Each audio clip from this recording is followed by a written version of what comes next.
ಅಸ್ಸಲಾಮು ಅಲೈಕುಂ ವರಹಮತುಲ್ಲಾಹಿ ವಬರಕಾತುಹು. ಬಿಸ್ಮಿಲ್ಲಾಹಿರ್ರಹಮಾನಿರ್ರಹೀಮ್. ಇಂದು ನಾವು ಹೃದಯದ ಕಾಯಿಲೆ ಇದ್ದವರಿಗೆ ದುವಾವನ್ನು ಓದೋಣ ಬನ್ನಿ. ಇನ್ಶಾ ಅಲ್ಲಾ ಆ ಕಾಯಿಲೆ ವಾಸವಾಗುತ್ತದೆ.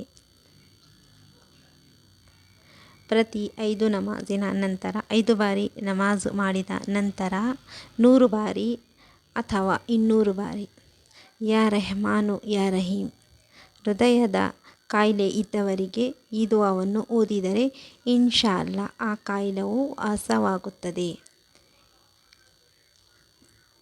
ಮತ್ತು ಗಟ್ಟಿಯಾದ ಕಲ್ಲಿನಂಥ ಮನಸ್ಸು ಇದ್ದವರಿಗೆ ಈ ದುವಾವನ್ನು ಓದಿ ದಮ್ ಮಾಡಿ ನೀರನ್ನು ಕೊಟ್ಟರೆ ಇನ್ಶಾ ಅಲ್ಲಾ ಅಂಥವರಿಗೂ ಮನಸ್ಸು ಕರಗುತ್ತದೆ ಇನ್ಶಾ ಅಲ್ಲಾ.